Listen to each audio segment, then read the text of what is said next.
This is CNN Headline News. You're in tune with the world.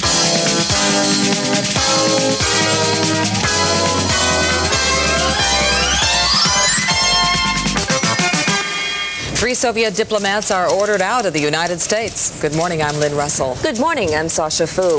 The FBI says 3 Soviet diplomats caught attempting to gather classified material have been ordered to leave the United States. But officials deny the action was taken in retaliation for the recent expulsion of an American diplomat from Moscow. CNN's Marshall Adendorf reports Thursday's action is the latest in a series of expulsions, including France's deportation of 47 Soviet diplomats. 47 of them were Soviet diplomats attached to the embassy in Paris. They ranked as high as the number 3 man in the embassy, on down to the TASS news agency chief. French authorities say they had been watching the so-called spies for some time and that there is evidence they were collecting all sorts of information, top secret scientific, technological, and military information.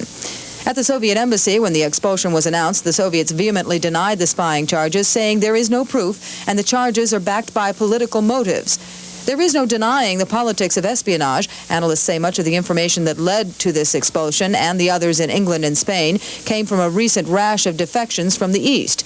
And there is much to be learned. For instance, observers now say the Soviets are more interested in scientific and technological data than in military information these days, especially that information pertaining to computers. Officials called the French expulsion the largest of its kind in 12 years and a sign that France is not as friendly with the Russian bear as some people thought. No matter what relationship the two countries had before, the expulsion obviously did little to improve matters. The Soviets say France will pay dearly for this embarrassment. Marshall Adendorf, CNN. The Australian government also has expelled a top Soviet diplomat, describing him as a KGB agent who was a threat to national security. The diplomat, Valery Ivanov, was the first secretary of the Soviet embassy. Australian officials say they hope Ivanov's expulsion will serve as an example to others who might be tempted to work against Australia's interests. 3 Soviet cosmonauts aboard the Soyuz T-8 spacecraft are preparing to return to Earth after a technical hitch prevented them from completing their space mission. The 3 men were scheduled to complete a complex docking maneuver with the Soyuz 7 space station last night, but Radio Moscow says the mission was canceled when the Soyuz deviated from its correct approach course. A high-level American delegation arrives in Beirut from Washington today. Their mission is to transport back to the United States the bodies of Americans killed in Monday's bombing at the U.S. Embassy. Meanwhile, security has been tightened around other embassies in Beirut. Secretary of State George Shultz says a risk-free situation at American embassies is probably impossible. A stay of execution will remain in effect for convicted killer John Lewis Evans III, at least until the U.S. Supreme Court meets in the morning. Evans won the temporary stay from federal Judge Emmett Cox just 2 hours before he was scheduled to die in the Alabama electric chair at midnight Central Time. Later, a federal appeals court upheld the stay. Alabama's Attorney General says he will ask the Supreme Court to restore the Friday date for execution. A measure to postpone withholding taxes from interest and dividends is headed for the House after winning approval in the Senate. CNN's Mark Walton reports. It was the mail, the thousands and thousands and thousands of complaints from voters back home that convinced the senators to undo the law on withholding from interest and dividends. The letters and postcards, many of them pre-printed and distributed by local banks across the country. The same banks dispatched their influential Washington lobbyists on an anti-withholding campaign. The campaign theme, withholding would amount to the government reaching where it does not belong, into people's savings accounts. President Reagan and Senate Republican leaders fought back, arguing withholding is not a new tax, it is just collecting from tax cheaters what the government is due. But after months of blocking the growing anti-withholding wave, this week Senate leaders gave up and entered into a deal. The deal, put together by Republican Robert Caston, the leading anti-withholding senator, postpones withholding from this July for at least 4 years, while the IRS tries new penalties and collection methods to boost tax compliance on interest and dividends to 95%. But since Congress would then vote again on whether the results were achieved, Senator Caston says his deal is the equivalent of repeal. But essentially, we have avoided withholding. I believe we have defeated withholding permanently because I believe we will get to the 95% compliance marks. Mark Walton, CNN, Capitol Hill.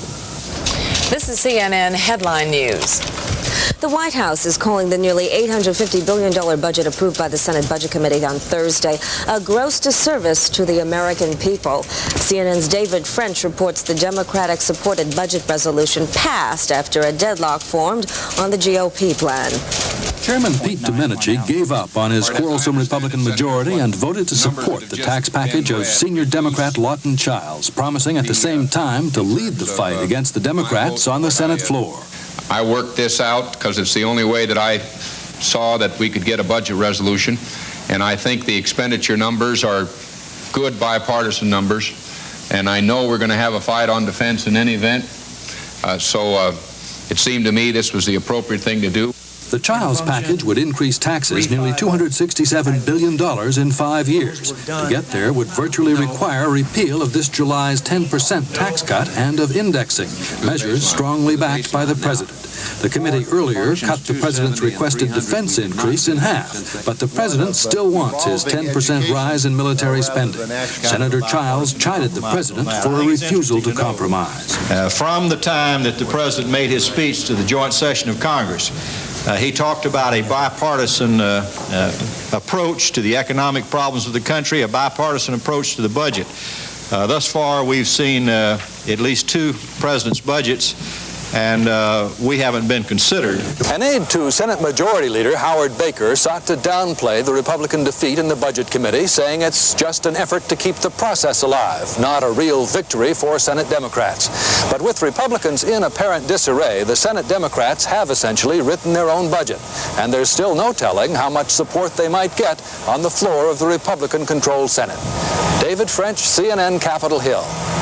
In East Peoria, Illinois, United Auto Workers at the Caterpillar Tractor Company's largest plant have voted to end their 203-day strike. Other plants are expected to follow suit and accept a new contract with the company. The strike has been the longest by the UAW against a major American company. Chrysler Corporation, which was on the brink of bankruptcy 2 years ago, has posted a record quarterly profit for the first 3 months of the year. The nation's third largest automaker has announced earnings of more than $172 million in the first quarter.